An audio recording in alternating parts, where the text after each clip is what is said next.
Good evening, everybody, and welcome to The Place to Be on Tuesdays and Thursdays at sometime around 6 Central. I am Tom Connors. Welcome to Midnight's Edge After Dark. With me tonight is the Script Doctor. He has all the cures for your entertainment needs, indeed. How you doing, sir? I do. I'm doing great. I highly recommend go if you really want something that's a good procedural that deals with social ideas that is not in a pontificating manner. Check out classic episodes of Quincy MEAD. I've been watching an episode here and there during my downtime, and it's a really great show. Who the hell was in that? That was Jack Klugman, man. That's what I was trying to think of his name. Yeah. Wow. And, oh my goodness, I haven't heard of that show in years, man. No, I managed one of the to first get, of its type. Yeah, I mean, it's Glenn Larson stole it from a CBC show called Wojak with John Vernon, and just redid it in his own thing. And Jack Klugman, he helped shape that show, so it's something better than what Glenn A. Larson wanted. And it went on for 8 seasons, and I highly recommend go check it out. I think you can watch it on Amazon Prime.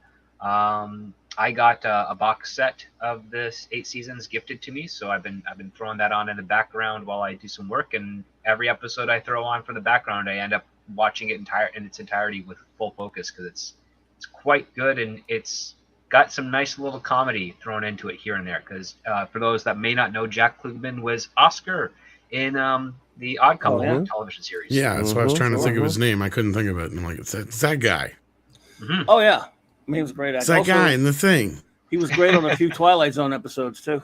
Yeah. And, of course, one of the great actors. That show always kind of made me laugh, Quincy, because he's the coroner, but he's investigating murders for some reason. Yeah, like he's like interviewing to get more information because he's like, I only have parts of the autopsy. I don't know. So something not right here. And maybe if I ask someone, they'll pick it was murder. Every episode was murder. Well, there's episodes of murder. There's another one. He's not even the coroner, right? And when they met, he's it was murder. He's a coroner. Oh, he's a coroner. Okay. Yeah. Remember Heart to Heart? The murders. Yeah, kind of remember Heart to where Heart. they reconstruct a body based off of a thigh bone, and it's actually quite fascinating because I remember in my high school science class, we had to do exercises like that. It's kind of like the Hulk. It's funny because he's a horrible fucking scientist, but he's a hell of a detective. Well, actually, with Quincy, he's also a heck of a coroner. So he's both. It's his fights with Monahan that's always funny. Monahan's like, it's David acts like he's a great doctor and all, but I mean, let's be real. He's a social worker. Motherfucker went that too. He's a social worker. Did he play the piano? Yes, he played. No. Did the Hulk play the piano? That would have been badass, dude. The Hulk plays his own theme song. I think I'm sure he played at least. David Banner had so many fucking jobs that I'm sure at some point he was a lounge singer or some shit and had a piano. I'm telling you, knows. You couldn't do that show today because back then, you could wander around the country, hide, and just take all these jobs for just paid in cash all the time to live it on. Impossible today, but no social security number. Right. Yeah. No, but you ain't gonna get away with that today, not unless you're foreign. Yeah, no internet, no cell phones, none of that stuff. And you think about the 70s too, man. You had the Kung Fu, Quincy. You had all these shows where these dudes were just Columbo. They were just so unorthodox. Yep. Bionic Man or $6 Million Man and Bionic Man. Not even talking about the comedies too, man. But these Episodic TV was. I miss episodic television where there's one story each week and you got recurring characters, but one story. That's 80s. That was McCloud. 80s, yeah. You had Shaft though, even though it never made its way to a series. McCloud was the Sunday mystery movie like Columbo. What was there, like 8 TV movies of Shaft or some shit like that? There's a lot of TV movies for Shaft. I know. I just got them in the mail the other day. Well, those are great. Or today. There was Columbo, McCloud, McMillan and Wife, Heck Ramsey, a few of those for the NBC's Sunday mystery movie. They were all 90-minute movies. As long as they're better than Shaft Goes to Africa, that's all I care about. Well. I was let down by that one. The first two I loved. The first one especially. I'm like, this is supposed to be a blaxploitation movie. This is just basically a straightforward cop drama. Like, but it takes place in Africa. No, the third one's like they're trying to make him into James Bond. Like, it just doesn't quite work. It's like, no. Part of Shaft's appeal was that he was streetwise and all that kind of stuff. And he was a PI. This taking him to Africa and doing this shit and having him undercover in this smuggling slavery ring thing. It's like they're just trying to make him Bond. It's like he's sleeping with like the princess of some country and shit. And it's like, like it was all right, but it was like, And then I heard the TV show actually has the original. Like, 'cause I guess the third film, I think, doesn't have the original director, but the TV show does. So, I don't know. I haven't got a chance to see the TV movies, but hopefully they're good. Haven't seen those. No, I haven't either. Richard I didn't even know they existed. Cool. And he's actually playing Shaft in it, and they actually have the music back, too, which they haven't had since the first film. That pissed me off. I like the Samuel Jackson one. I kind of vaguely remember that one. Richard Roundtree was in it as the original Shaft. Well, that's what I remember. I was like, because at first I was kind of... Or the father posing as the uncle. Yeah, whatever it was. And I was like, what's stupid is, like, I thought it was a remake. And then after I saw it, I'm like, oh, at least it's not a remake. And then, but I haven't seen it in, like, 20 years. But, yeah. That's pretty cool. But I did get that on Blu-ray, too. I actually... Because I got the first three. And then now I just got the TV show, or the TV movies, and the 2000 movie in the mail today, but I'm waiting for the brand new one. But I've heard really good things about the brand new one. But anyway, been a bit of a slow news day, but we've got some people listening to us. We already got over 100 of you listening. Please hit that like button. Please hit share. We got CC Karaoke in the house. How you doing, buddy? We got Steven, a.k.a. Deleted Scenes. How you doing, Steven? I seen you made In Search of Tomorrow's recommendation video. Congratulations. So Yeah. Nice. So we got Casperius, Techman Blade, David Rayner's here, Trav101, Aikens here, John Chipola. Who else we got? Jason Webster. We've got DS Ford in the house. Rob Altus is here. Hey, KB is here. Cosmic Vader. Welcome, everybody. Southern Viking. We have the lovely Sherry in the house as well. SP4H. Sherry. Yeah. Let's see. We got Elizabeth here. We got Sander Hammerslag. We have Conquer Jr.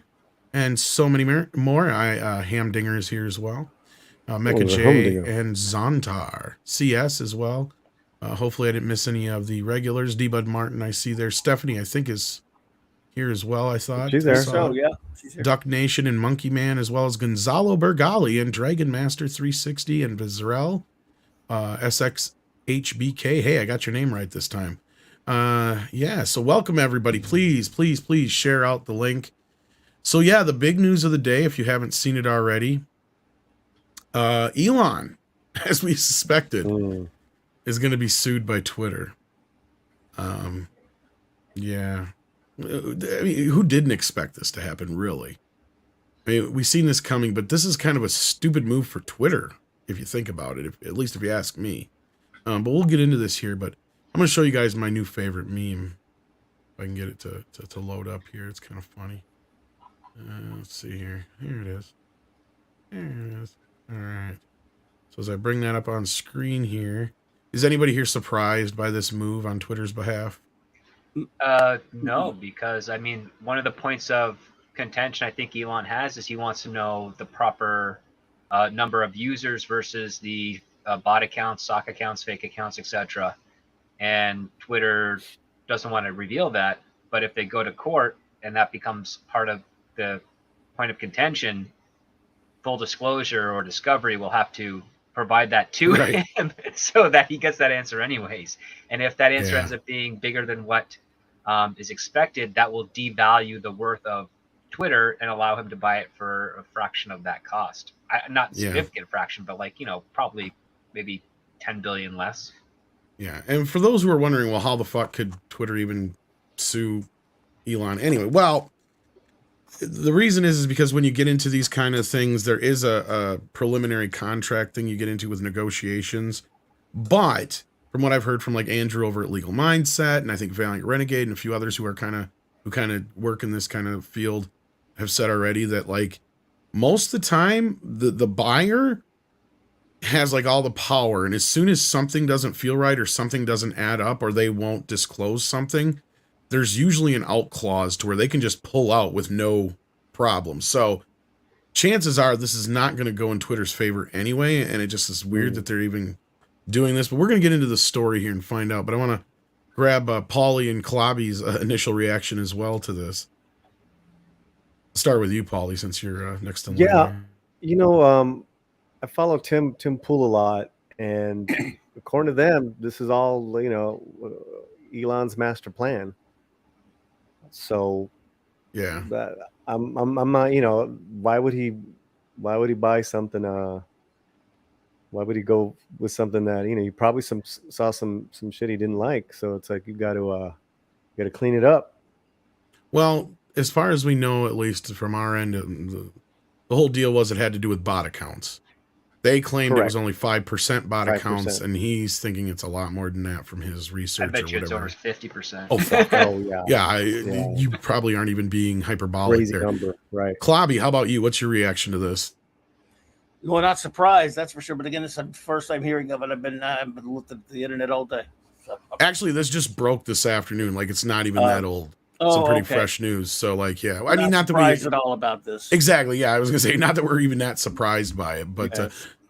Let's grab some super chats here real quick. Nikki D is in the house. How you doing, Nikki? Says, if Top Gun 3 gets greenlit, where do you think they'll take the story and characters? They'll bring back Rooster and Hangman. I haven't seen the movie yet, and we talked a little bit about this. I think it was where I don't remember what show I was on when I talked about this, but there's some rumor going around right now that supposedly they're in talks with Tom Cruise and what's his face who played Rooster. What's his name? Miles Teller. Thank you.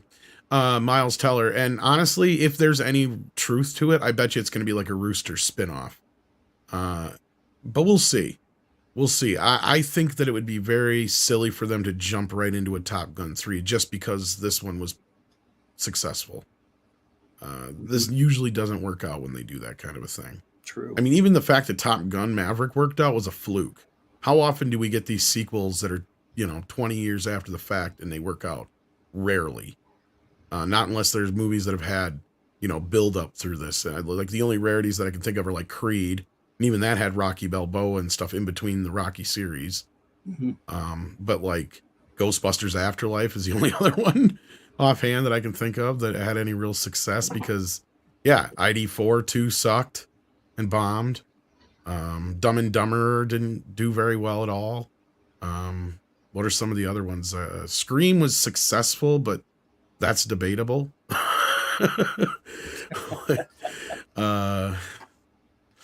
Yeah, not many. And even Scream had Scream 4 in like 2005 or 6 or something like that.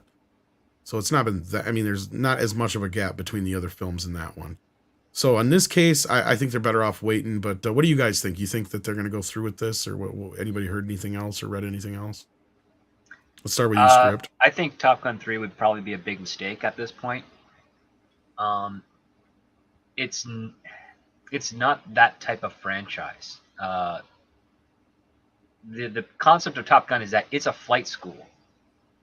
So you can either have a movie with a whole new group of, pilots in the Navy that are doing the same thing over and over again, and maybe Tom Cruise is one of the instructors, but it's going to get old fast. Like the reason that this Top Gun Maverick was far more less derivative than expected, thank God, is the fact that it was predicated on a mission, and it's recruiting all of these very well to do graduates of Top Gun.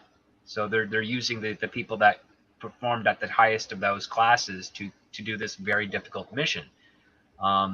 That for me right now, in my perspective, because I'm not I don't have a whole lot of history with the Navy, at least in the part of the flight aspect of things.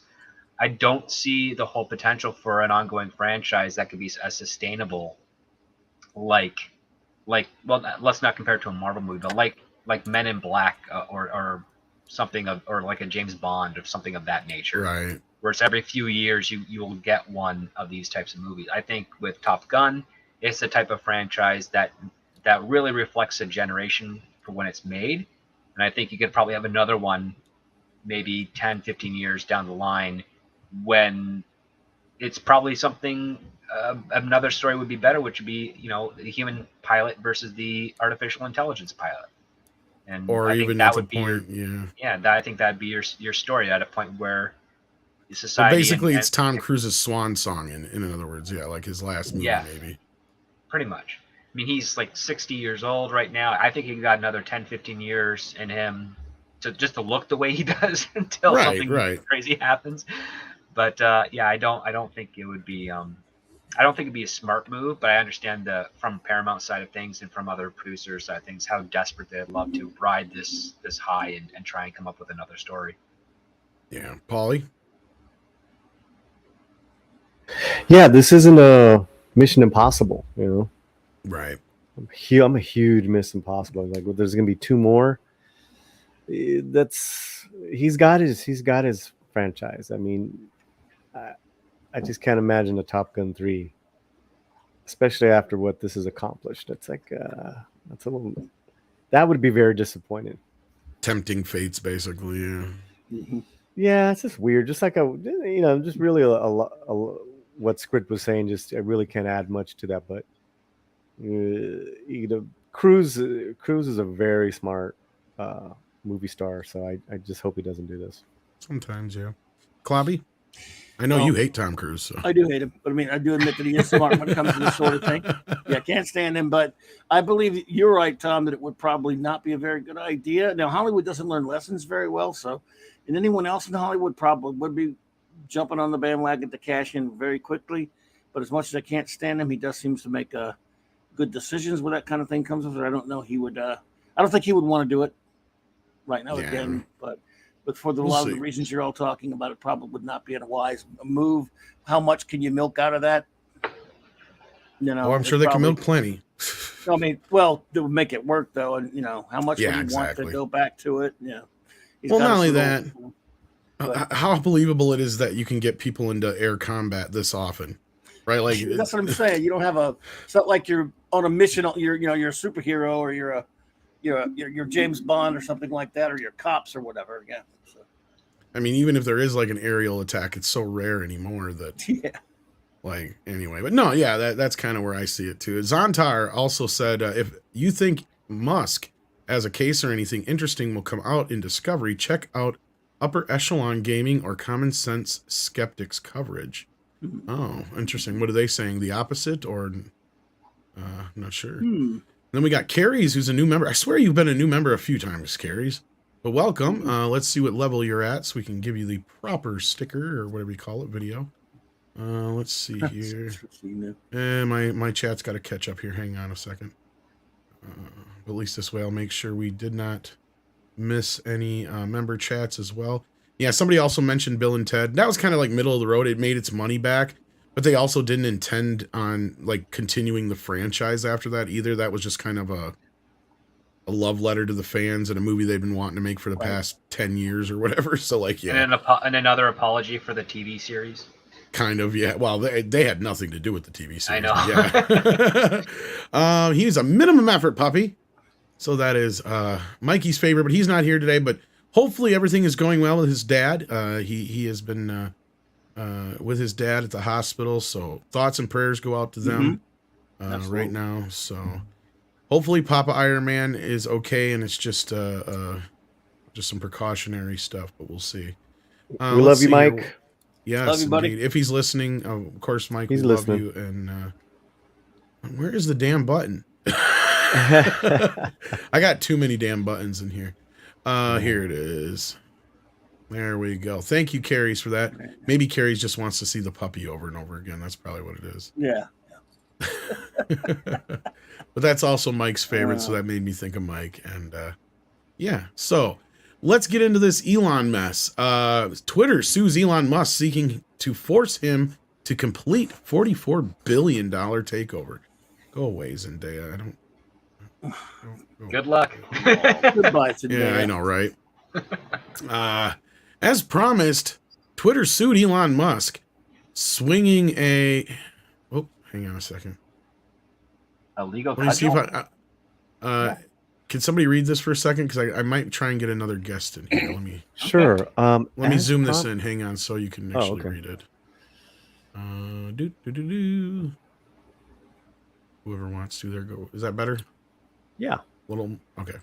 I got it. If you want me to. Right, cool. As promised, Twitter sued Elon Musk. swinging a legal cudgel at the tech mogul in hopes of making him comply with his original $44 billion offer for the company. The 241-page lawsuit was filed Tuesday in the Delaware Court of Chancery, which specializes in hearing business disputes, including M&A battles that involve corporations incorporated in Delaware, as is Twitter. In the suit, Twitter accused Musk of a long list of material contractual breaches by Musk that have cast a pall over Twitter and its business. All right, now I'm back. So we'll see if our guest makes his way in here. But until then, Musk, who currently has more than 100 million Twitter followers, tweeted 4 words on Tuesday after he was sued. Oh, the irony. Essentially, Twitter accused Musk of trying to pull out of the deal because it had become more expensive for him personally. Musk had lined up a $12.5 billion merger loan secured by Musk's holding in Tesla stock, and as Tesla's stock price fell, Musk would need to pledge more shares or cash as collateral to financing sources. On May 24th, according to Twitter, Musk, without notifying Twitter, dispensed with the loan entirely and agreed in a new equity commitment letter to increase Musk's equity commitment to $33.5 billion.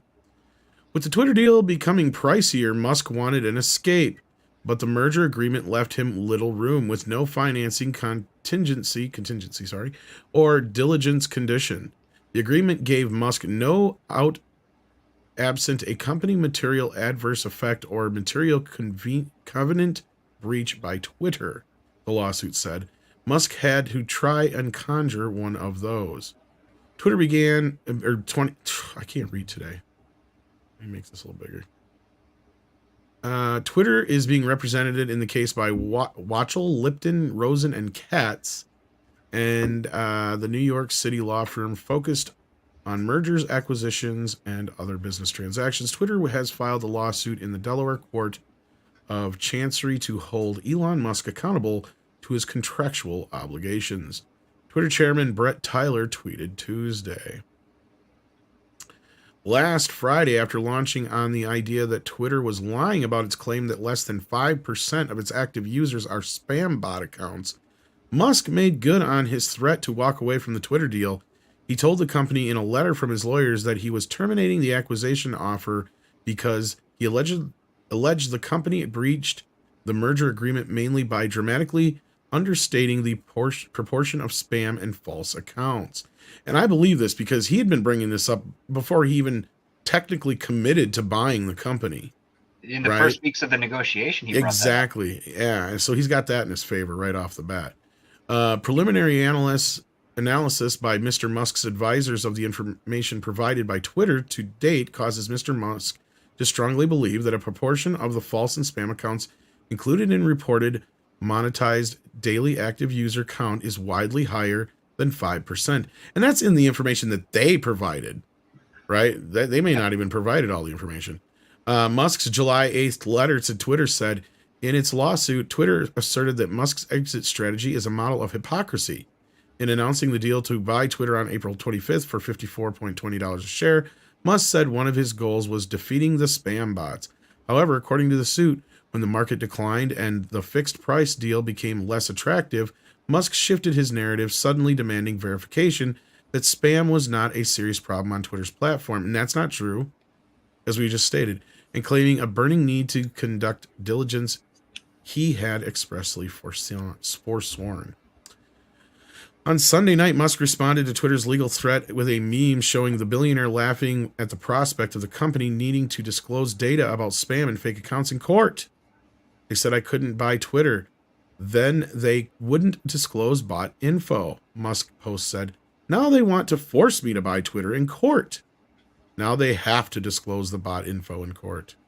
Even if Musk wins a court ruling that he is not legally obligated to complete the $44 billion acquisition, he would most likely have to pay a $1 billion breakup fee to Twitter.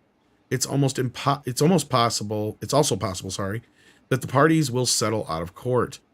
Musk, the world's richest individual, clinched the deal to buy Twitter with the company's board after he had amassed a 9.2% stake.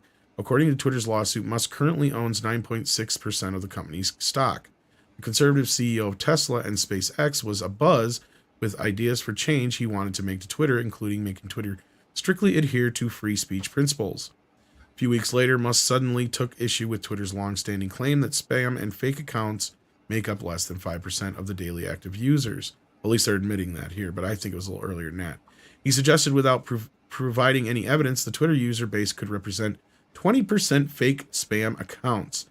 In early June, he threatened to spike the deal over the spam bot issue. At least they're bringing that up again, too. Meanwhile, Musk also acknowledged that lining up debt financing had become an obstacle to closing the transaction. Yeah, but I don't think it's as much of an obstacle as they're trying to make it out to be. Twitter's lawsuit charged that Musk's actions have been a model of bad faith. Hence the irony. Oh, Lord almighty. I'm not even a Musk fan, but I gotta tell you, they have raked that brother through the coals over this fucking deal on Twitter. The ree was so fucking loud, my dog started howling.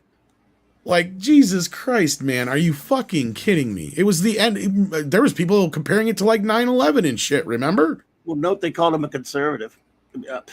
Which also is that very too. funny because he's not true. No, he's between old school liberal and like turn of the century liberal. Right.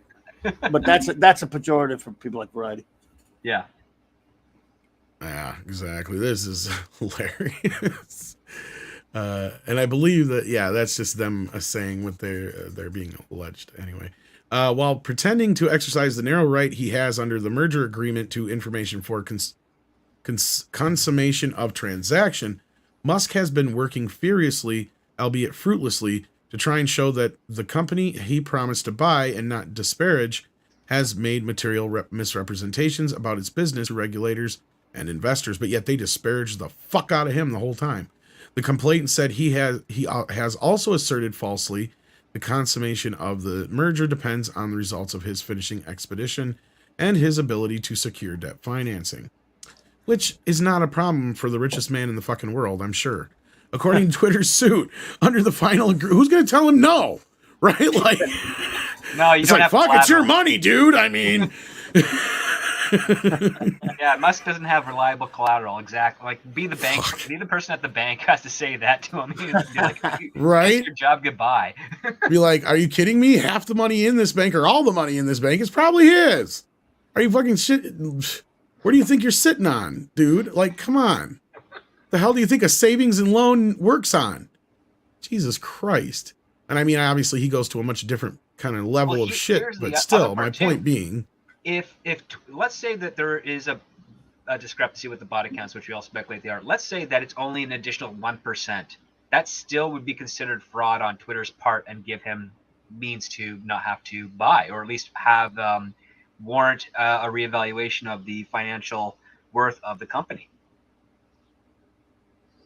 right? It doesn't need much. There's very, very little for Elon Musk to prove in order to win this type of lawsuit. No, this is going to be a slam dunk for Elon.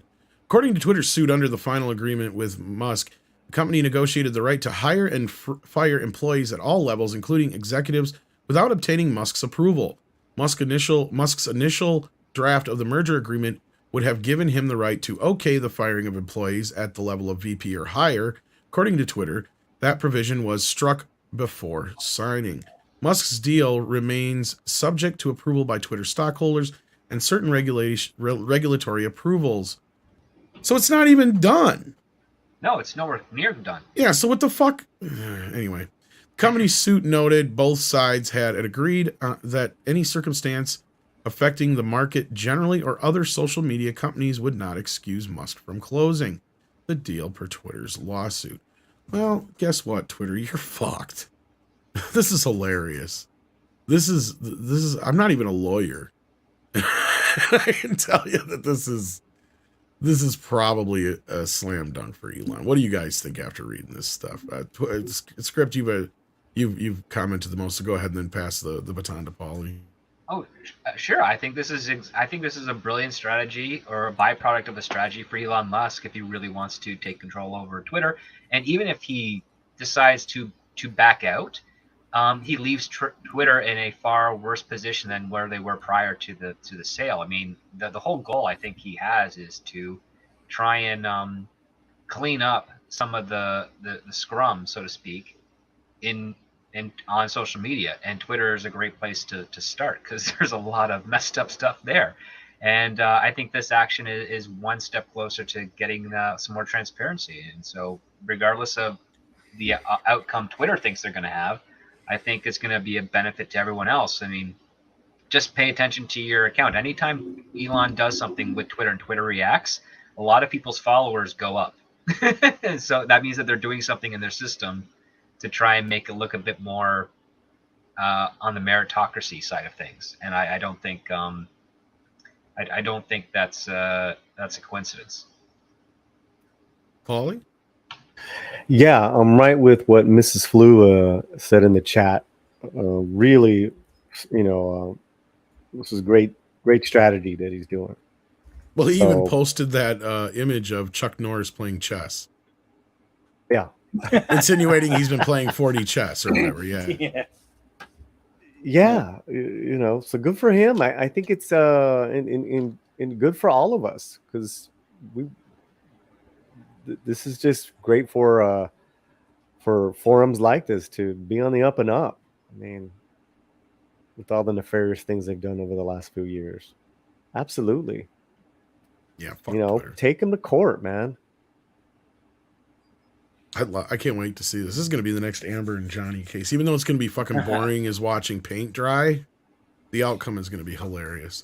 Yeah, agreed. What do you think, Just as important. It's going to be great to watch, and he's going to win. And I love it. Love every second of it. I'm right there with you, Tom. Quick and to the point. We got a super chat from Mecha J who says, judging from the number of kids Elon has, you'd expect him to be the type, not to be the type to pull out. Exactly. Especially considering one of them's rumored to be the one that Amber has. But anyway, no, this is not. This is not even surprising news, and I'll be more surprised if he loses this case somehow. To be honest with you. Yeah, same here. It's kind of where I'm at with that. Yes, sir. But it's been a pretty slow news week. The only other kind of semi news we had here that I thought was semi-interesting, and I use that term loosely because it's not anything that's really that big of a deal. But Johnny Depp has reached a settlement in the City of Lies assault case ahead of the LA trial. So I don't think that will be a big problem for him. The settlement agreement conditions dismissal of this matter on the satisfactory completion of specified terms that are not to be performed within 45 days of the date of the settlement.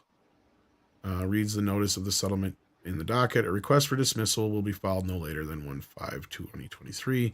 Dismissal after settlement is scheduled for 2/16/2023. Now, what this is about is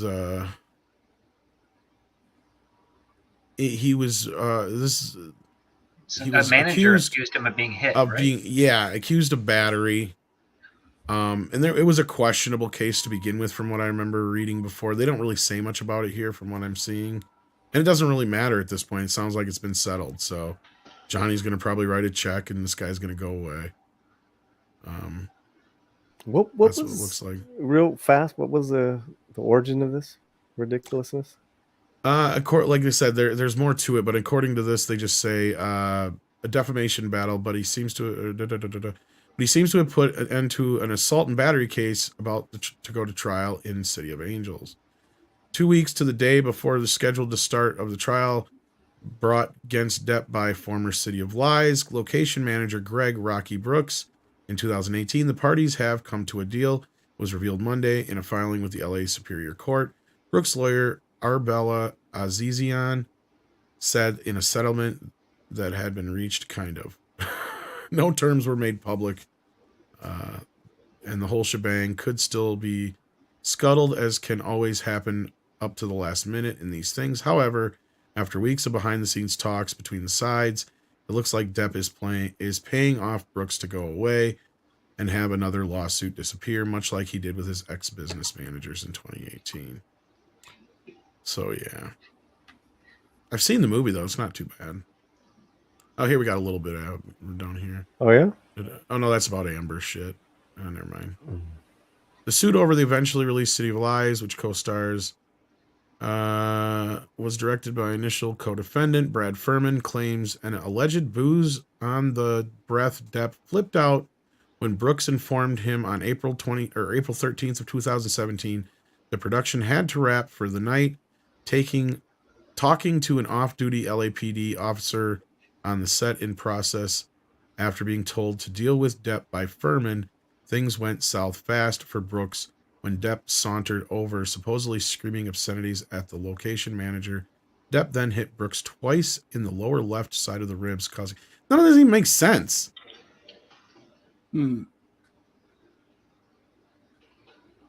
Bellowing he would pay Brooks $100,000 to punch me in the face right now. Depp was removed from the scene and set by his personal security team.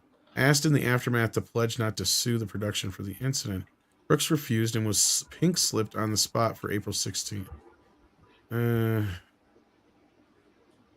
This sounds fishy. Like, why would he even be upset if they're wrapping for the day?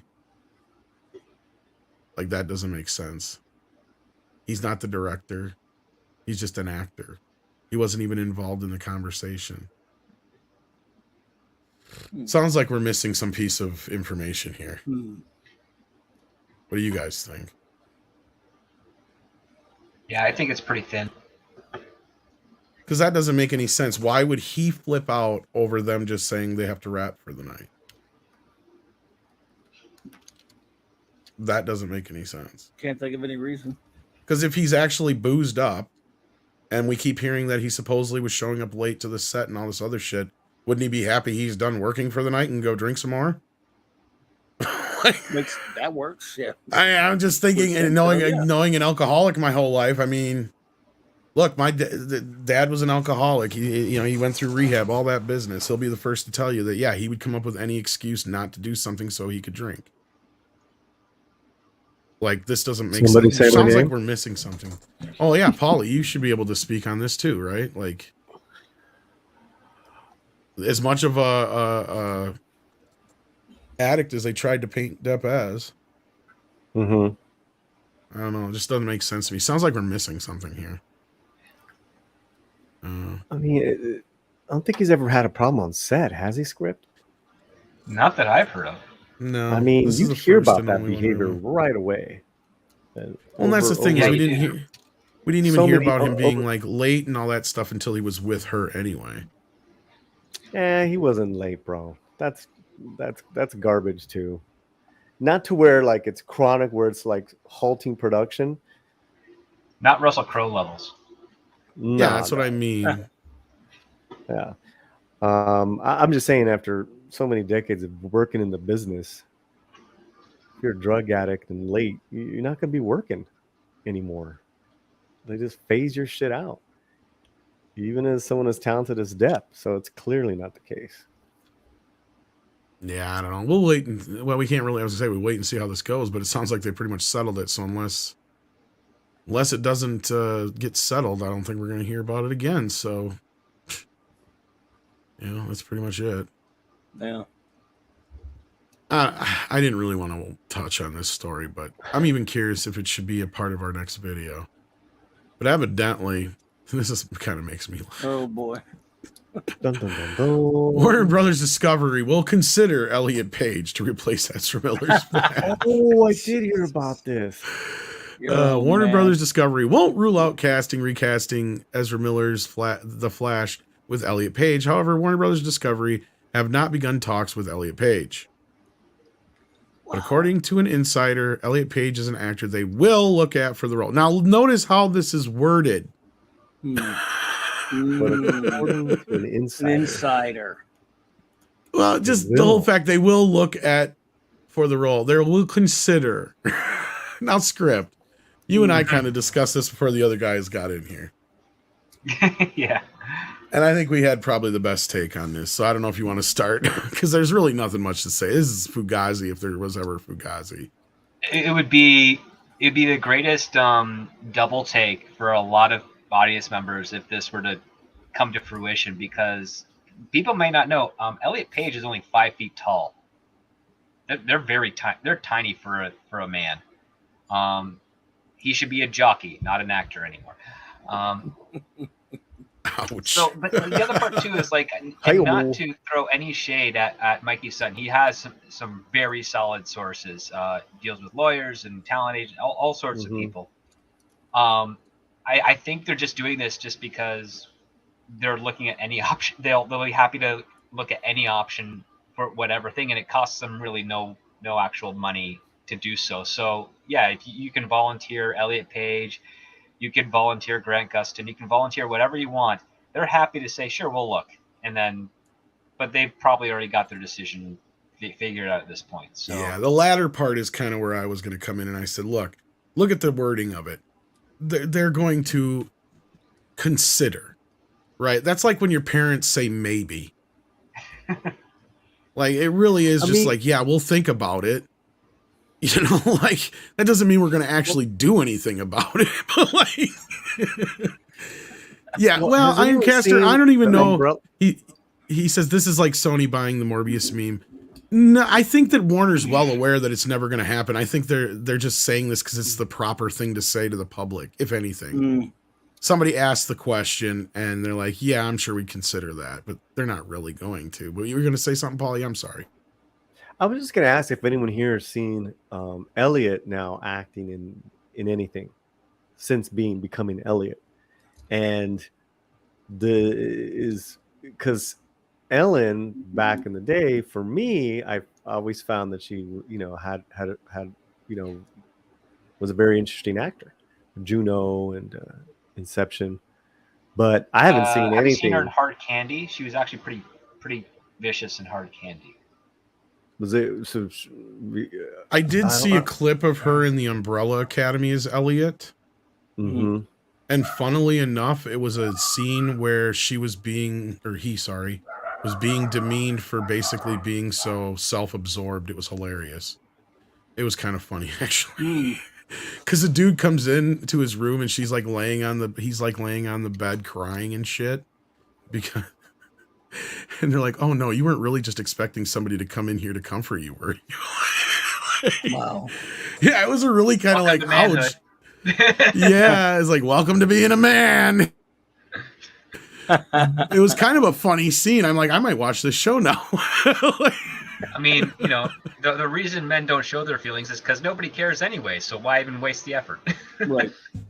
Yep.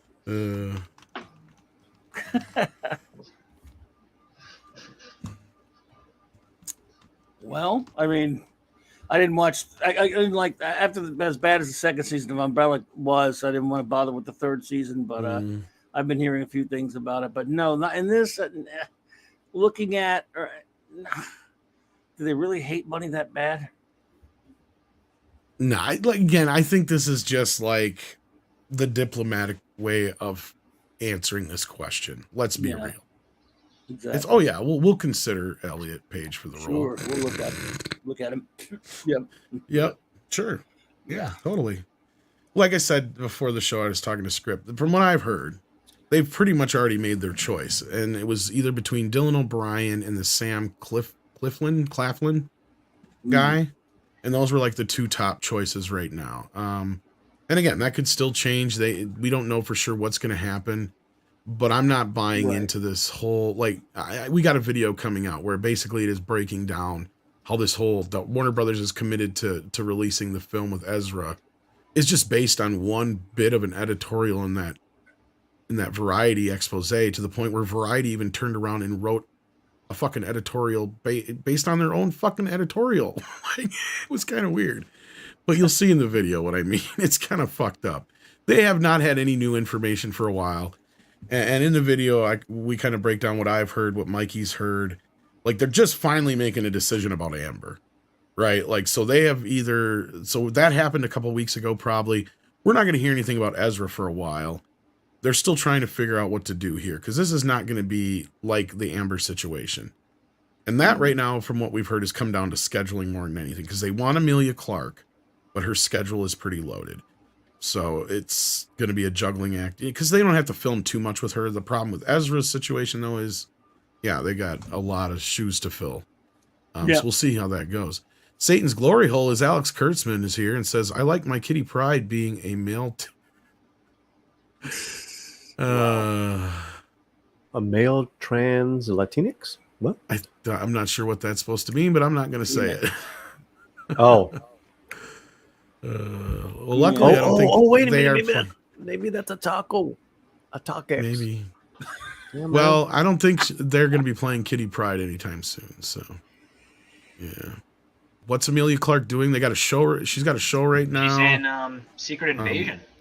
Yeah, and then she's supposed to be in that. Yeah, some super secret role in that. And she's supposed to be coming back for that Game of Thrones deal with Snow.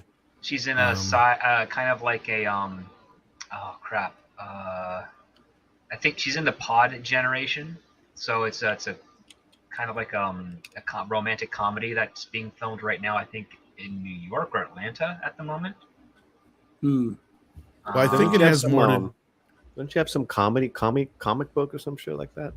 Well, she's supposed to be in Secret Invasion. Yes, she did a comic or something. Yeah, she did. Yeah, she did that comic. Yeah, the mom one or whatever. Yeah. Well, someone pitched her the comic and she put her name on it. Yeah, put her name on an image comic. Okay. Yeah.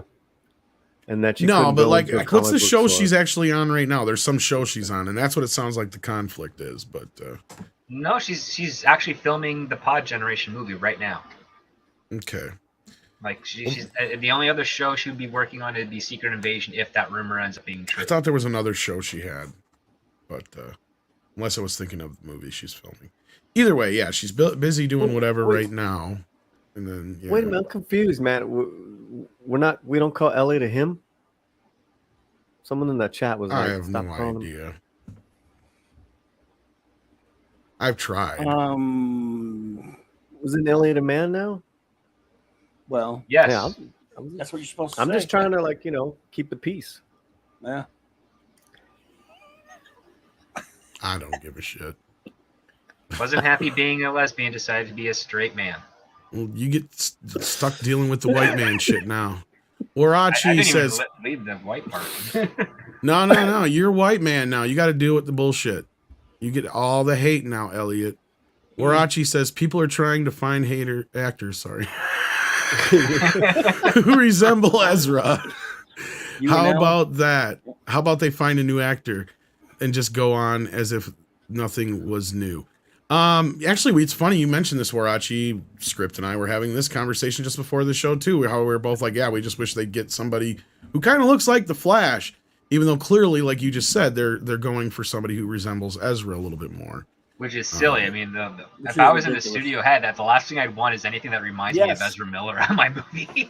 No, I hear you. I have a novel idea. Why don't you get a relatively tall, thin, blonde dude so it could look like Barry Allen for a change?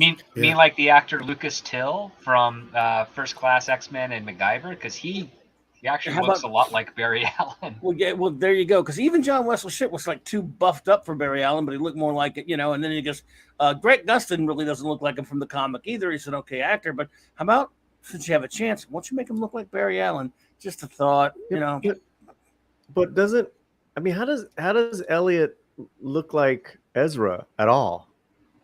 Messed up face and cheekbones, dark hair, I guess. It's just fan casting. That's all it was, and it took on a life of its own, basically. Okay, yeah. And then Satan's Glory Hole says, would Michael Jackson qualify as a white woman now? No, because he still had a dick. But I get where you're coming from. CC Karaoke, how you doing, buddy? This is hilarious. That's the show, folks. In my honest opinion, it's unprofessional changing sex mid-contract.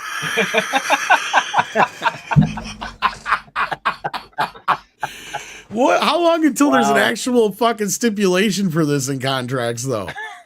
No, I'm not even kidding. Like, people are doing a 5-season show, 5-year contract. You cannot change sex within that 5 years.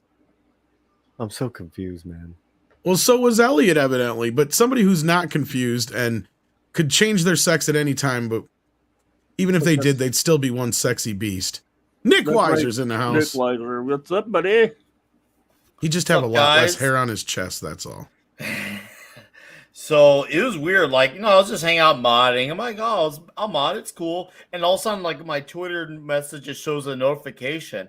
And it shows the time when you sent it much earlier, like 5:50 something. I'm like, I was going to say, I saw you in the chat. I didn't know what the hell you were doing, but like, yeah. I thought maybe you just had you just want to keep with a small group. I had no problem with them. I'm like, oh, it's cool. I'll just hang out here in the chat. I was having fun anyways. And all of a sudden, I get a notification as I'm mod. I'm like, why is it showing it now? But regardless, it's here. I know where the conversation at, and it's really weird, this whole stuff with the contract. Now, yes, like Lobby, why can't we just have a Barry Allen that looks like Barry Allen? I don't know why that's so hard. I mean, they're making it sound like it's rocket science when it's really not. And I've enjoyed Elliot when she was Ellen in Days of Future Past. I did. I genuinely thought that was, even though it should have been that character who should have been the main part instead of Wolverine. So could have used more of the character because, that was originally Kitty Pryde's story, not a Wolverine story. And they should have done it for a movie. I overall enjoyed it, but I would have preferred if they had made it around Paige's character. Pride, that would have been preferable. Yeah, it would have been way preferable. I love Kitty Pryde in the comics. Yeah, it would have been way preferable. And I actually enjoyed that character too in the few books that I've read of the X-Men. Missed opportunity. So yeah, you just joined us at the latter part of the show here. Now we're gonna wax intellectual about how there's no movies coming out, which is something we've been saying. A bunch of them in a couple of weeks at Comic-Con. Well, as Pilgrim Media says, do you guys ever get tired of bebeing right all the time? No. It's a luxury that I love to have. And as we pointed out, myself and Culture and a few others, that there's a box office dearth coming up because there's no tentpole movies until October. And that's really what this whole article is about, how there's nothing coming out until October. Some of it has to do with special effects have pushed some of these films back and whatnot. But the other basic part is what we've been saying all this time. We've hit the dry spell of COVID. And this is why when people asked last year, well, why don't they just dump this movie now, Ghostbusters now, Top Gun now? Because I bet you $5 they wish they hadn't dumped Dune already last year. They probably would have loved to have it right now. It probably would have been kicking ass. Right? Could have probably kicked Thor's ass. You have you have a situation where Godzilla and Kong could have probably made $1 billion this summer, right? I mean, even Ghostbusters could have probably arguably made 200 or 300 million more if they had waited. Like there's arguments to be made here for that stuff, but that doesn't matter now. We're basically stuck at a point now where Black Adam and Halloween Kills are the next big tentpole movies coming out, and that's not until October. Now, there's some talk about whether or not they should move up Black Adam. If the movie's done, I say fucking do it. Warner would be smart to move it up for Labor Day weekend. But it doesn't sound like the movie may be done yet, technical wise. And that I can understand because this was one of the latter ones. In fact, the funny thing is I think this one's coming out first, and it was one of the last ones to start shooting, besides Batgirl. Because the only one shooting Batgirl coming out. Batgirl is coming out whenever they get the Flash out. That's really? Kind of set. It has an HBO Max date, I think, but they were talking about bringing it to theaters, I think. So it's kind of I think it's in a gray area right now. Yeah. But they're shooting Blue Beetle. Yeah, at least that's getting made. And they just finished Batgirl not too long ago, and I know Black Adam I think finished just before that. So like that's the funny thing is it's one of the last ones in line, but it'll be one. And I think they're shooting Shazam 2 right now. We're just finished shooting Shazam 2 should be in post production at the moment. Yeah, I was gonna say I think they're done shooting that now too. But yeah. And Black Adam's the only one where we've had like a recent trailer of all the I films. think Black Adam, the end of Black Adam's production and the beginning of Shazam 2 probably overlapped because I'm willing to bet The Rock will show up in Shazam 2 and or they will have an end credit sequence to bridge over to that, I would imagine.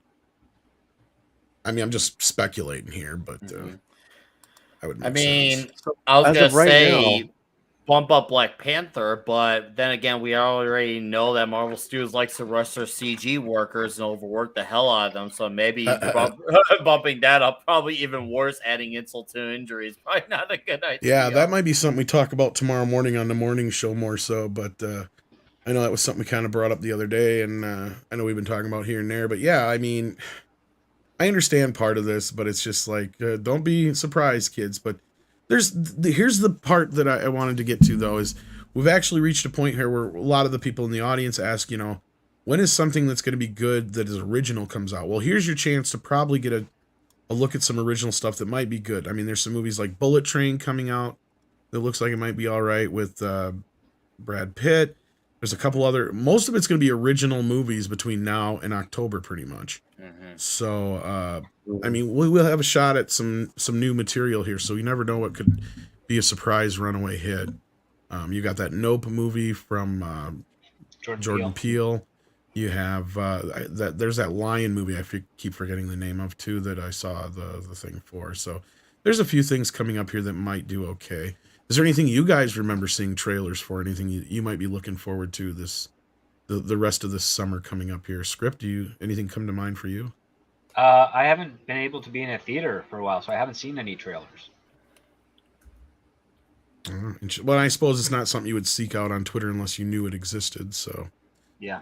Paulie, though, you're somebody who does keep your ear a little bit more to the ground when it comes to that kind of stuff, though.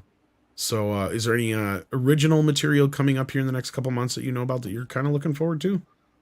Not really. I mean, this kind of crept up on me. That you're absolutely right.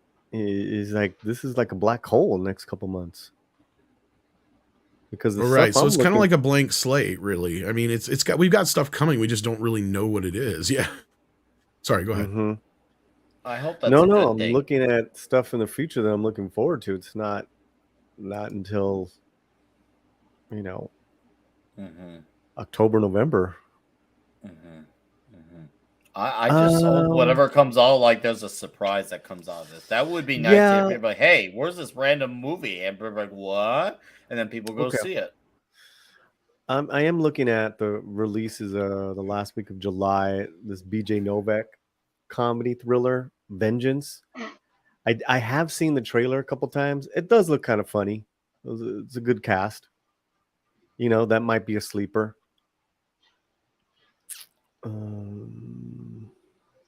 Bullet Train, like you said. I mean, I guess there's like Super Pets is coming out. That's in like a week or two. But I don't expect that to be like a huge. I think that'll be like about somewhere between 80 to 100 mil stateside. That's where it's got Minions to deal with and stuff like that. And Minions is actually doing good. Like it's slightly under the previous one, but it's gonna have decent legs. Not Top Gun legs, but decent legs. It'll get by. And I mean, for what I've been covering, there's a Brahmastra which looks incredible that comes out in September. But that's not. Yeah, and there's some streaming stuff coming, like that Pinocchio movie, I believe, is going to streaming. Cobra Kai, September. Well, yeah, but I mean, as far as like movies. Yeah, I know. I just had to throw that out there. Dragon Ball Superhero hitting theaters in August. Black Panther 2, November 11th. Is that really coming already out in November? Yep. Sure that's why they got that promo stuff coming out, and they got Ironheart in it. We haven't even got a trailer yet. I know. Well, it's all coming down like on the 23rd of this month. At the Comic-Con. I hope they'd to be honest, I kind of hope they drop the Black Panther from the title. And this new image that you just sent me here, it's fugly. It's fugly, but notice it doesn't have the little Black Panther above the Wakanda Forever there. Tom, I would actually agree with you. I wouldn't mind if they dropped the title of Wakanda Forever, even though they should have just recasted the character to begin with. But since it's just call it Wakanda Forever, don't call it Black Panther or anything. Agreed. I would feel slightly better by it because here's the thing: I actually really enjoy Chadwick Boseman, especially in Civil War. I thought he was great as Black Panther. I thought he was awesome. And then He's good in Black Panther, but he was so much better in Civil War. I feel like he really had a shining moment. He was well casted and sure he could play the part, but he was better as a supporting character than he was as a lead character. And I don't know.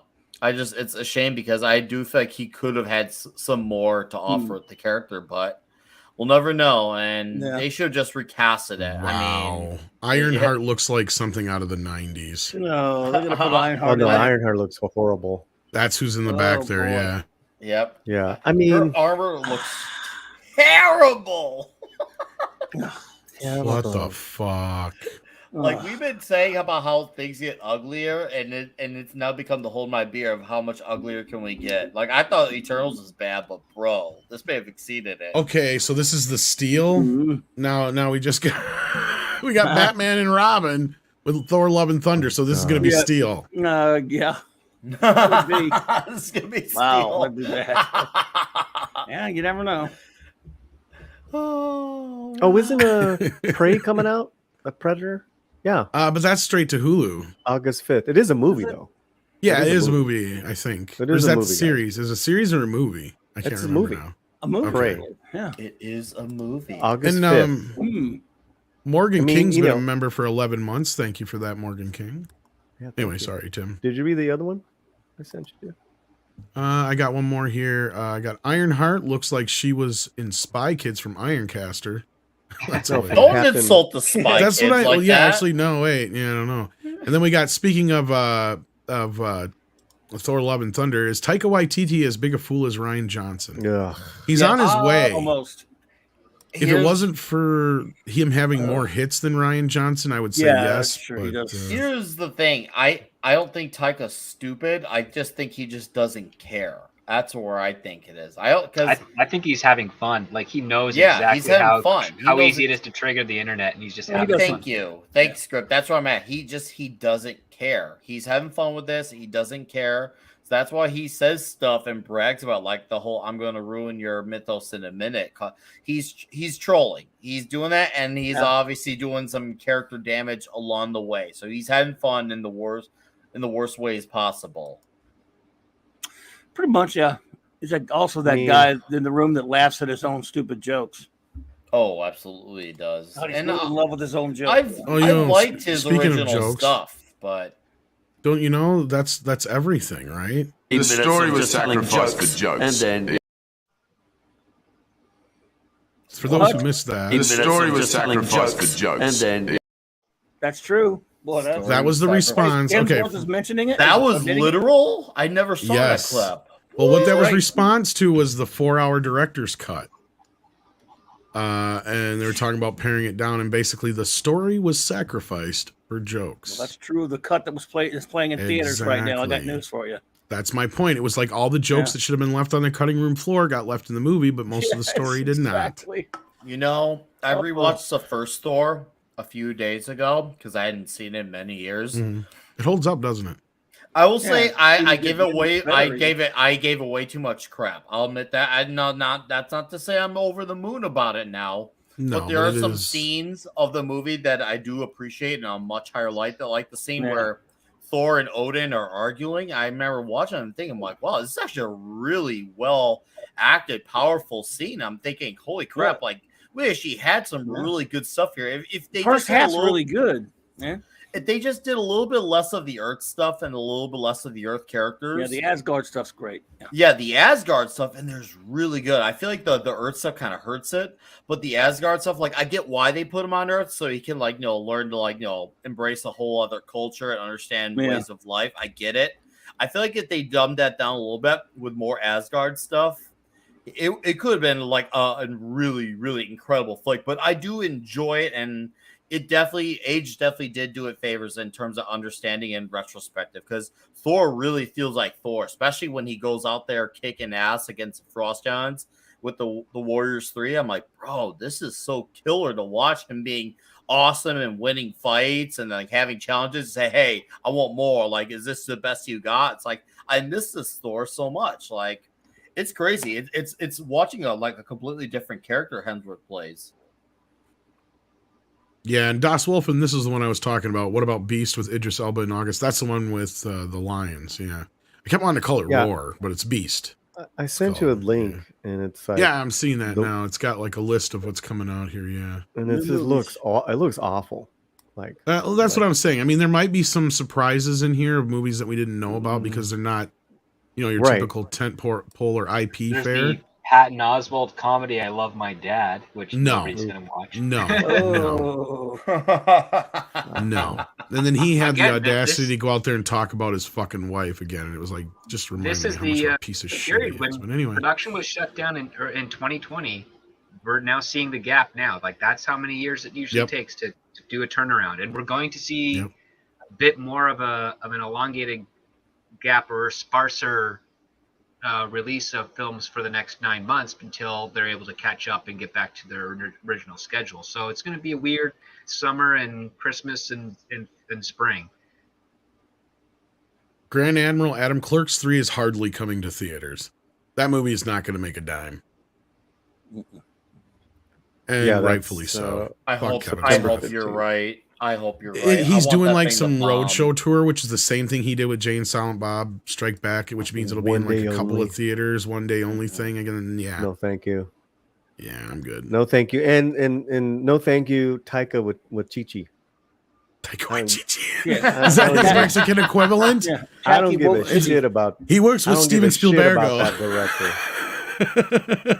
I've Is always that his found Mexican type of- equivalent? No, man. I always found that type of humor just annoying after 5 No, minutes. haven't You you know, ever it's like- seen that? No. Sorry, The Simpson one where he's like, "Give me Steven Spielberg." He's like, "Well, he's a little busy, sir." Well, then get me his Mexican equivalent, Steven Spielberg.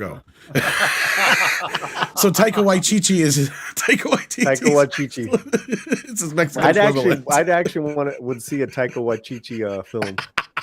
I kind of gave him, made him cooler than what he is right now. He probably looks like that Waititi. tiger guy in that fucking video we were watching yesterday that you made me watch. Oh my god, was that some racist shit? Holy What? cow, talk about racist. What? That Tiger- Tyga video. oh, Oh my God. god. I caramba, I think it's called. That you want to see there's something 3 of them. racist? Check that out, fucker. Yeah, you guys want to see Jesus. some racist shit? There you go. Oh my god. And then we had another milestone here. It looks like did looks like Captain Fandom Nerd. Yeah, He's been a member for 15 months. There you go. Yep. And then Darius about that. Munchausen sent us a super sticker of a pear, giving us a thumbs up. Hopefully you've hit that thumbs up. There's 300 of you watching. I would be glad if you did. And also hit that share button because it always seems like we don't get the alerts out there. Even though I made this link like way earlier today, it still didn't. Isn't that seem to. funny how that happens? Like we've had like ones where it's like 500 and you throw it together at the last minute, and you've had this one up since like what, this morning or afternoon, and then Yeah. weird. But Guys, you know what? Rub it the I right want- way. I wonder if it's because I got Elon and Twitter in the title, maybe. Oh yeah, that's true. Ooh. Yes. That's Probably. Darius, not Darius. That's what I Sorry. said was Darius. But you said Darius Munchausen. He might have a few Stanley, but he's lost. Here's the thing: he lost quite a few over the years, and he lost another good portion of them with the Motu thing because there's the crossover there, like because that's my generation, and we were the generation that made him who he was. Right, like I'm probably single-handedly responsible for 90% of the people who have seen Clerks in the Midwest vicariously, and I'm not even keep saying joking. that. Yeah. He, I'm you know, not he kidding. might actually be right. No, I'm not Yeah, saying that's- you're Because kidding. I I'm just saying- discovered the say that all the movie, time. and it was literally like every time somebody I would talk to, like there was this one weekend, I shit you not, we watched Clerks and Friday on loop for a 48-hour what weekend a because my nice. parents were out of Nice. town, and I I was love the only one Friday. in town who had both those tapes. And everybody wanted to see Friday because they knew what Friday was. But as soon as we had them in there for Friday, as soon as Friday was over, my buddy and I were like, "Have you ever seen Clerks?" And they're like, "No, what the fuck is that?" And we'd show them Clerks, and we had like a party, like a literal party where like people I'd never met before were there. So chances are I had turned people onto that movie who had no clue what the fuck it was. And since then, it was one of those movies that I always recommended to anybody and everybody. And then before you knew it, everybody, of course, started finally knowing who he was. But like, yeah, it was one of those things. Like, I even took my mom to the first night showing of Jay and Silent Bob Strike Back. That's how much of a fan I was. My mom was just so indoctrinated into this shit. Well, Well, word Right, of mouth like- back then really meant something, and it was Yeah. really, Definitely. different. We did that with the guys from South Park when they came out with their short film with the Jesus one, Brian Boitano. Remember that? Did you guys ever see that? The Spirit of Christmas, yeah. Spirit of Christmas. When it passed around on VHS, yeah.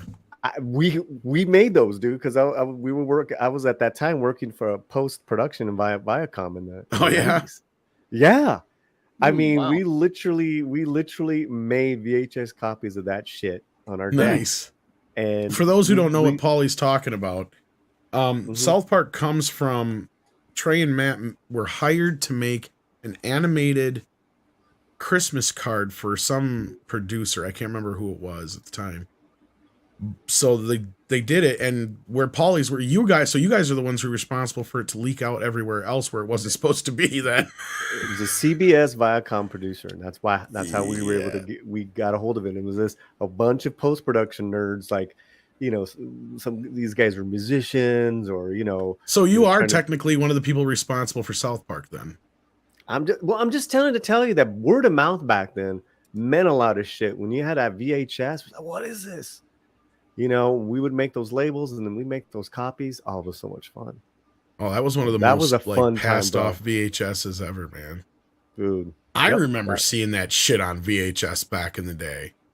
Like, my buddy had like a copy of a copy that he got at like some con somewhere. Yep. Right. Yep. And I'm saying that's you're the reason for it. I worked on the Universal lot, and man, that was so much fun. We got in a lot of trouble, but that was a lot of fun.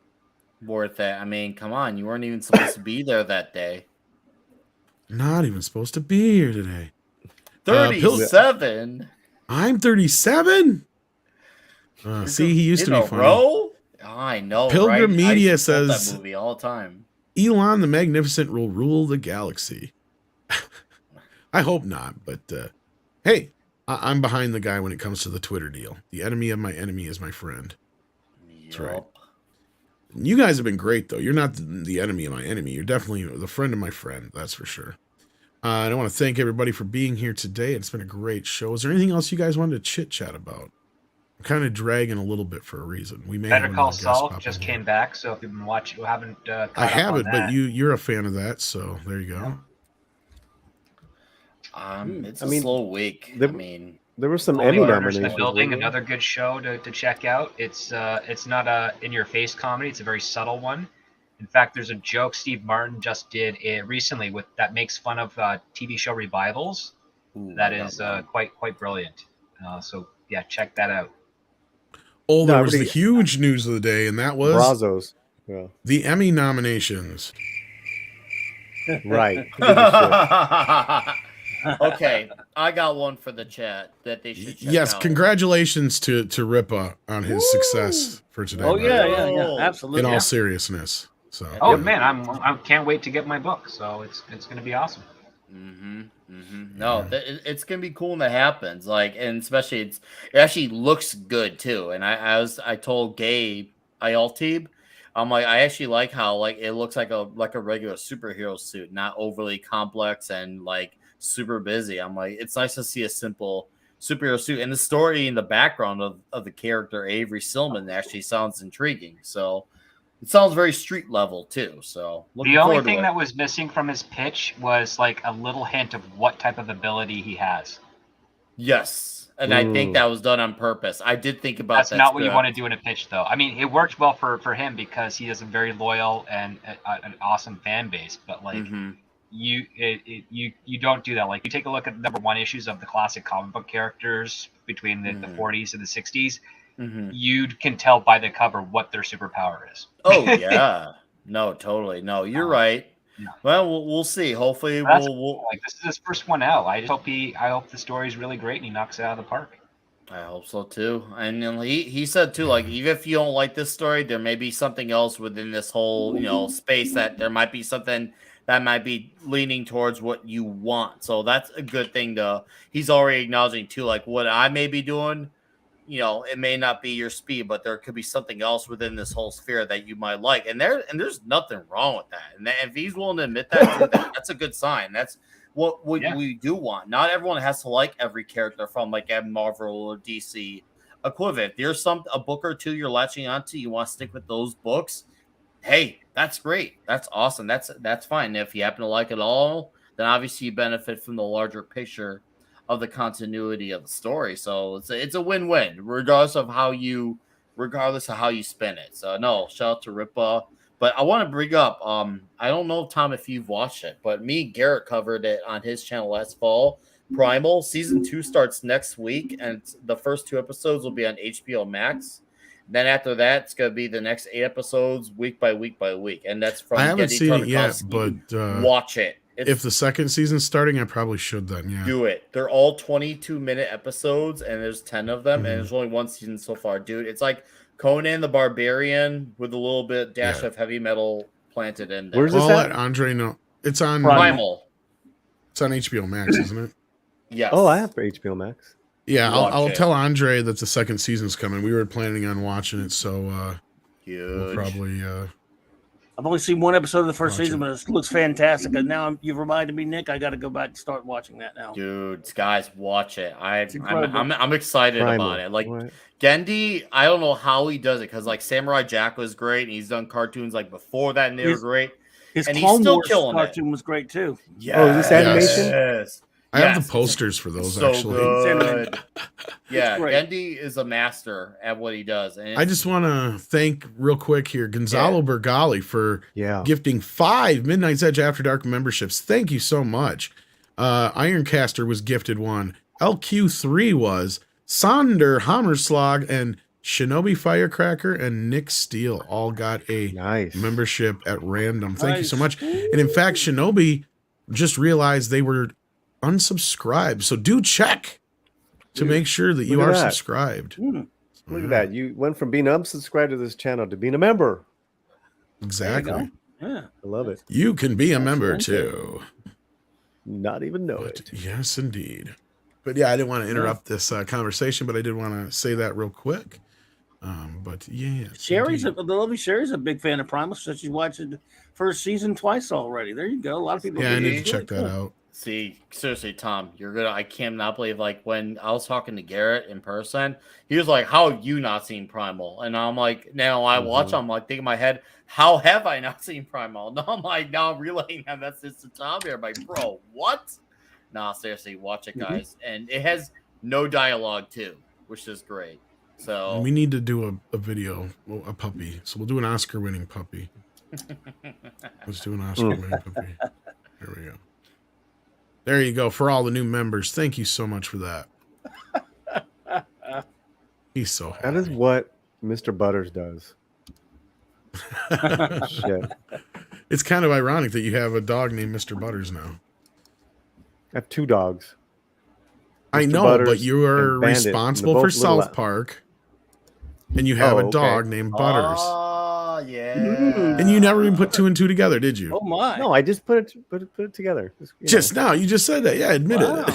just now. Oh yeah, I just did admit it. No, I didn't. Yeah. No, I don't do that. I don't take credit for South Park. I'm just saying. Come on, that. you guys have to. You Back- guys are the reason it leaked Right? out. But back then, word of mouth was such a real deal because Fuck, that was more than word of mouth. Y'all put that shit in people's hands. You're like, you got to see this We shit. did. That's what I'm literally saying. Did. We literally did because we. That's how 'cause we that watched- shit spread. All our job was during the days that you make copies of the dailies of shows. There wasn't no YouTube back then. Right, and so we were just bored, but we would get all types of everything. We would get No, I mean to distribute it so widely without. It was just you guys were just right. copying VHS Well, we had and giving them machines. to We friends. had all the decks. Yeah, we had all the decks there. You know, but Or yeah. actually, people were buying them. But yeah, I mean, they were spending like $10-20 just for a 3-minute cartoon. Yeah, we didn't know. We didn't. We gave them away. No, but I mean, like at cons and stuff, they eventually made their way to. Yeah, that's crazy, man. Yeah, and then I think not even a year later or whatever, they had a deal. We're like that thing. Yeah. I loved it though. And then they I made loved the Cartman gets an anal probe, and it took them forever. And they're like, "We're not doing this anymore. Not like this."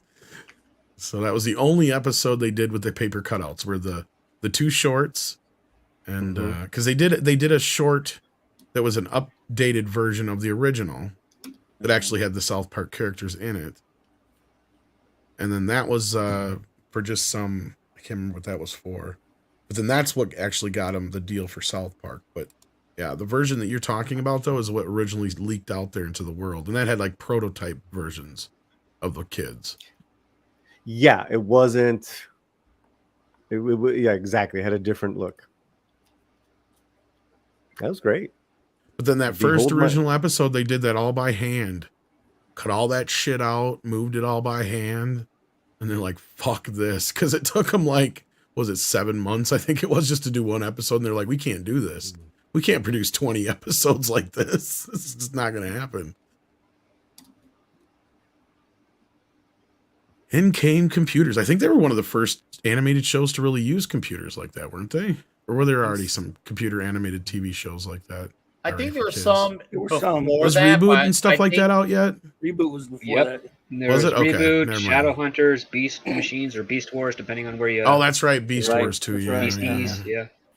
I thought that was a little later though, but yeah. It's all early and mid '90s that carried over into the early 2000s. Yeah.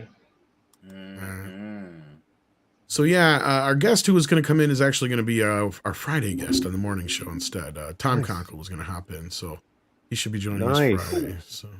A Conkle. Yeah. The Conkle. The Conkle. You cannot escape the Conkle.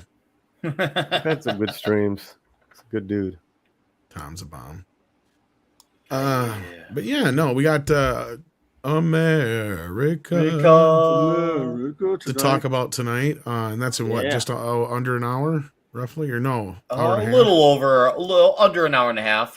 9 p.m. Central for all those who are wondering about the time. Team America World Police, episode 49 of Toxic Tuesday. It's gonna be huge. It's gonna be huge. Can't wait, guys. I will post the link in the chat. It's gonna be a fun night tonight. Come hang out as we talk Team America. We're gonna have a stack panel. Comics Division will be joining us. Toxic Man Flu, Vigilante Williamson as well. So it's gonna be a fun night. Come hang out, guys. I'm gonna try. Okay. Hey, if you can make it, great. If not, I understand. Like Andre's away, so like I'm like a fourth down. Yeah. So hopefully I'll be able to at least stop in for a bit. Hey, even if it's 10 minutes, so you know the link will be open to you. Awesome sauce. All right. So yeah, that'll be up here in just over an hour, like you said. And is there anything else going on? Was there anything interesting that anybody wanted to talk about? Because there really wasn't much for news. I mean, it was kind of a slow news day. It was entertainment-wise? Week. Yeah, of course. I mean, or just in general. We always I saw the latest Green Lantern cartoon movie. That was. I heard it was not good. Not good. Boy. I mean, it's not woke, but it's not good. Yeah, I heard that too. I heard that too. Like, it's not woke, but it's still not good. Exactly, which means, I mean, it further supports my thing that just because it's woke or not does not make it automatically enjoyable. So thank you, Strip. I noticed by the trailer they automatically kill Hal Jordan just so they could have Jon Stewart. Like, ugh. No, they redo the parallax story of Hal Jordan. Oh my God! And not well at all. Why is Shadow last in the trailer? Was she in the movie?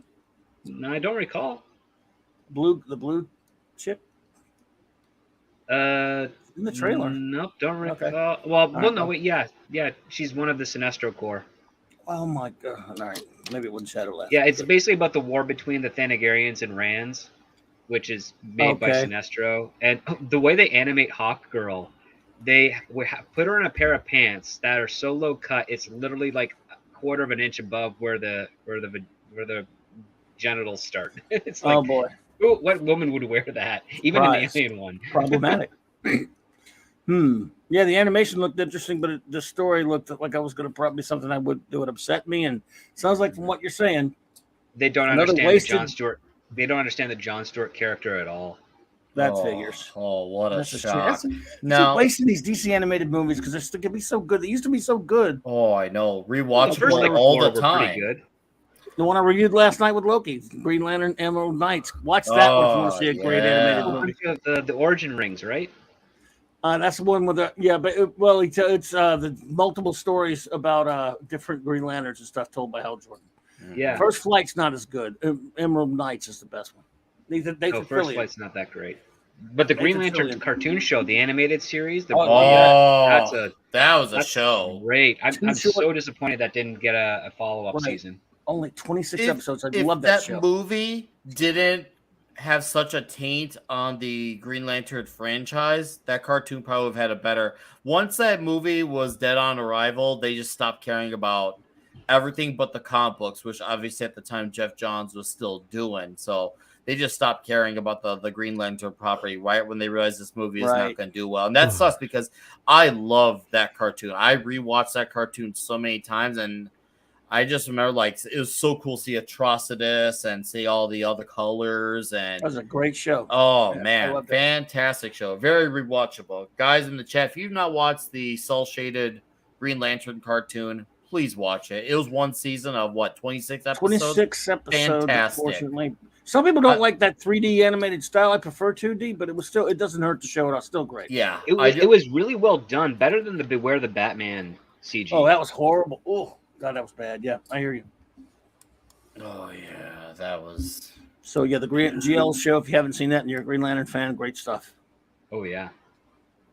Yeah, so if you watch that instead of watching bad Marvel shows, watch good DC or even, good Marvel show if you can find it, too.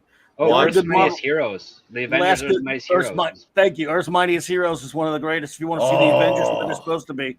Two seasons avoid the of one where joy. Ant-Man's the leader, that 90s Avengers thing. Don't watch that. That's terrible. Don't watch Avengers Assemble. That's horrible. Smith Self says DCAU Justice League Doom.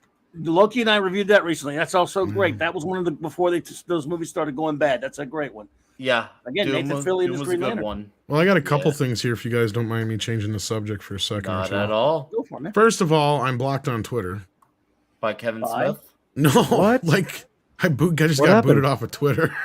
Booted off of Twitter? Wait a minute. I just was This is fucking hilarious. Actually, holy. Adam Krigler just posted a story earlier about how a little bit of crack is not supposed to be bad for you. What? Yeah, smoking a little bit of crack a day or some shit like that.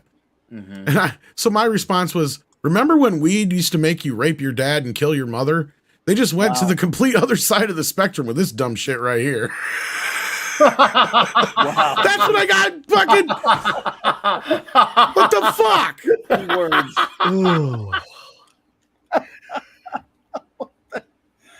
Thanks for your guess.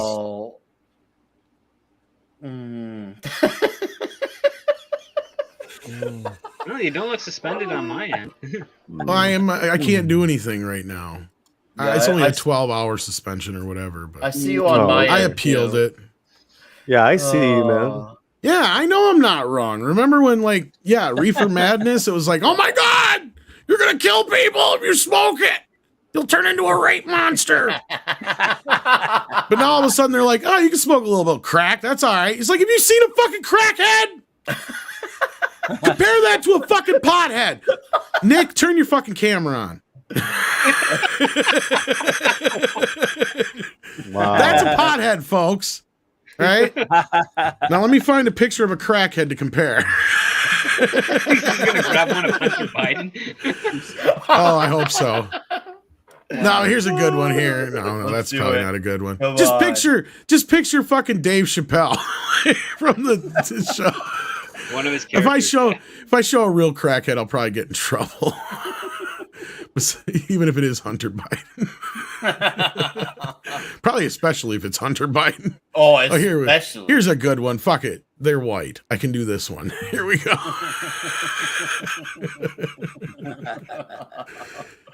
Now compare Nick to this. Okay, this is an actual crackhead right here, folks. There you go. Compare Nick to that? No fucking way. I don't see the resemblance here. I don't at all. Not one bit. So a little bit of crack every day is supposed to be okay. But remember, folks, don't you dare touch the devil's leaf. That's bad. Wow. Good Lord, I tell you. Okay, and then the other thing that I thought was kind of funny, I almost wonder if I'm going to get in trouble for showing any of this. But Florence Pugh is getting a whole bunch of shit for trying to dress sexy. She can't dress sexy. She's not an attractive woman. Well, regardless. Like, That's it's because objective. she's... Yeah, I was going to say, that's objective. That's who it is. It's because she's showing off a little too much in these pictures, I guess, is the whole thing. But if, God forbid, a woman dressed sexy, right? Yeah. So, yeah, that's probably the most I can show without getting in too much trouble. Well, there's some with Anne Hathaway where they're all sitting there and you can... Oh, they're see giving her just a hard fucking time on this, though. Yeah, they really did, as far as Florence. And then she put out a... Yeah, and this is kind of her response. Listen, I knew when I wore that incredible Valentino dress that there was no way there wouldn't be a commentary on it. Whether it be negative or positive, we all knew what we were doing. I was excited to wear it. Not a wink of me was nervous. I wasn't before, during, or even now after. What's been interesting to watch and witness is just how easy it is for men to totally destroy a woman's body publicly, proudly for everyone to see. You even do it with your job titles and work emails in your bio. It isn't the first time and certainly won't be the last time a woman will hear what's wrong with her body by a crowd of strangers. What's worrying is just how vulgar what's funny is it seems to be all men, she says. I don't know about that. So, I don't know. I guarantee you there are women who are getting off on it, but they don't care because she needs it to be about men because the virtue signal. And it's okay. She's just Florence Pugh at best. And then, well, I don't know if I can't agree with that. I mean, okay, but you don't have to. It doesn't. She's because really it's more matter. about. I guess a bunch of men are saying shit about the size of her boobs more so. Well, they're calling her and flat women chested, probably do which the is same like, thing too. All right, brother. Go ahead. I know, I'm serious. Women say the same thing too. So I'm just saying that's not an argument, is all I'm saying. Like, now you could say it's maybe you don't like it or don't agree, but to say, oh man, but men are saying, yeah, women are saying too. Okay, what's your point? Not an argument. You talking to me? Anyone, if you feel like you want to respond to that, have at it.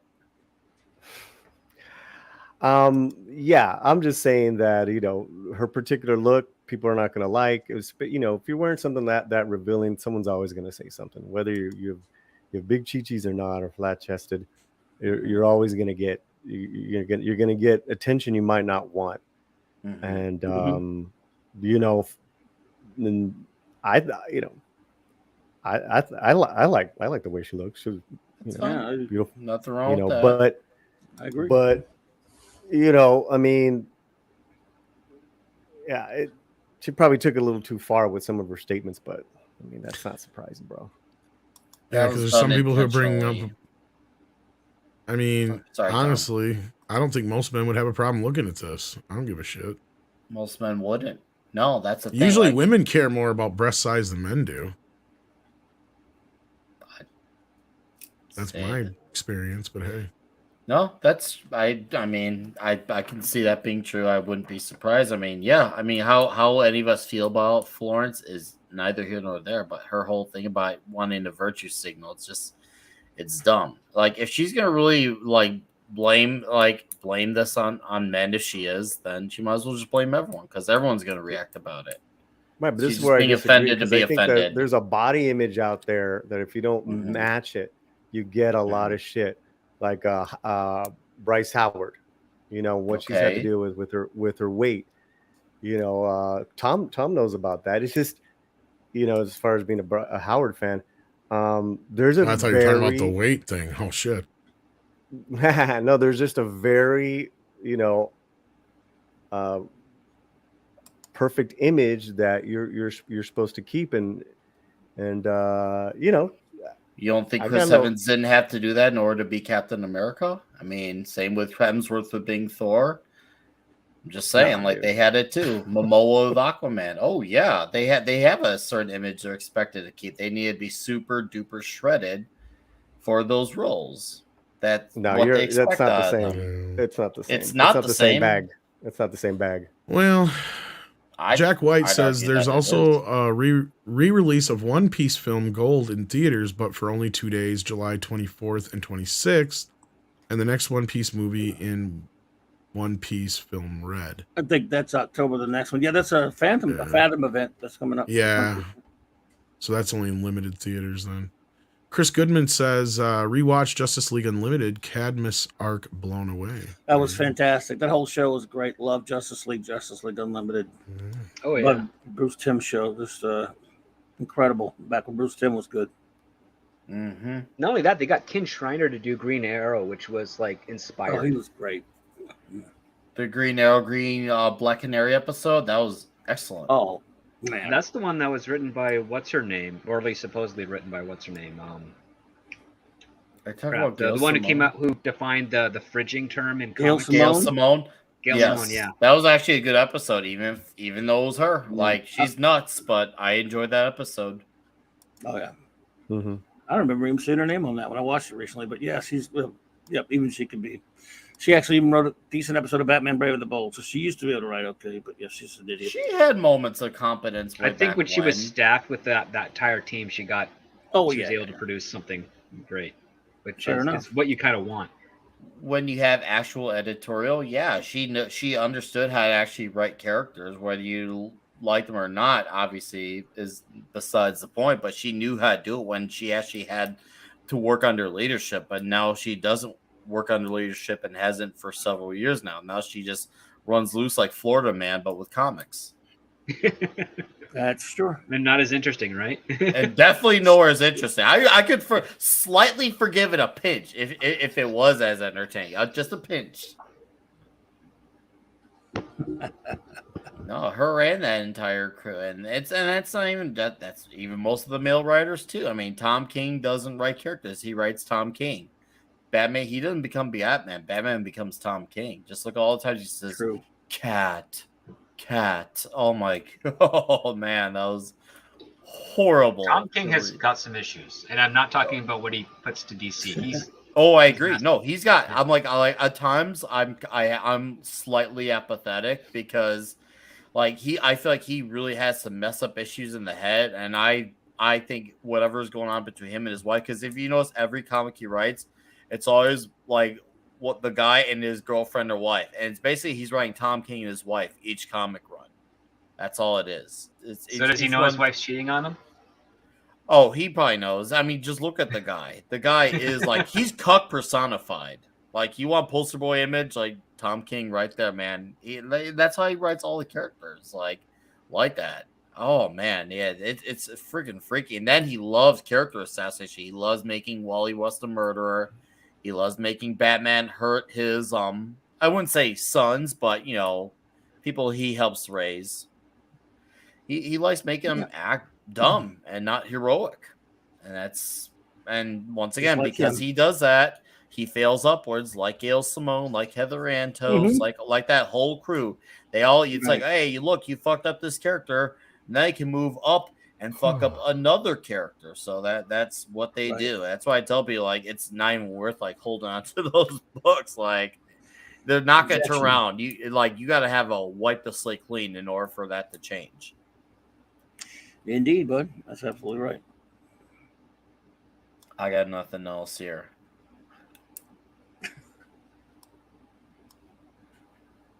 All right. Well, I think we're going to wrap things up because you got a show in about an hour. I do. Nick Weiser. So check that out. I'm going to try and stop in there. Going to be talking some America, Team America. You got anything else you want to plug, Nick?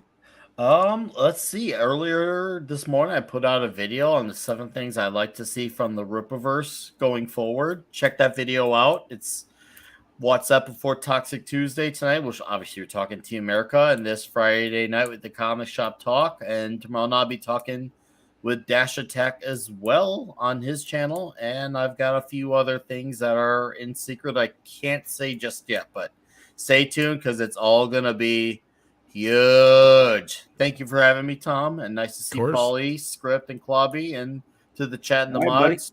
I'll see you guys all another night or on Toxic Tuesday. Thank you. Later, bud. Awesome sauce. Klobby, anything you got coming up? Well, tomorrow night I'll be on my old buddy King Dolphin TV channel, Raymond Feliciano's channel, talking about with the Great Lord Thoth. We'll both be talking about leisure superheroes on there. One of our favorite topics. Wednesday night I'll do my wild card show, and Thursday night Klobby's Clubhouse with Raquel and Mark, and then of course Saturday night Star Trek continues. We're finally it'll be the last of the Next Generation. We're reviewing their last 2 movies. Then a week from that, we start with Deep Space Nine on our reviews. So, All right, Paulie, anything you got coming up? Oh, Anything you wanna hey. plug? Yeah, Midnight's Edge Espanol. Always got something new with the boys. Diego's working on a new video. We're going to do a movie night soon with, I believe, with a couple episodes of Champolín. And I'm going to have Cameron Pasha on Thursday morning on the Latino Slant live. We're going to break down and discuss the whole season of Miss Marvel with Cameron Pasha. Thanks a lot. Awesome. And Script Doctor, anything you got going on you want to plug? Not on YouTube, unfortunately. Things are quite busy on my end on the other side of things. All right. But again, just follow my Twitter, because if I'm gonna drop a video or do a live stream or something, that's gonna be Right. where you'll hear about it first. All right, sounds good. And with that, yeah, I'm gonna try and make it over to Nick's. Otherwise, you will see me on most likely the morning show next. Otherwise, probably that'd be my guess. So until then, kids, take care of yourselves and each other. Karate with infinite patience. You and I are rare people indeed. And if you don't like my politics, don't.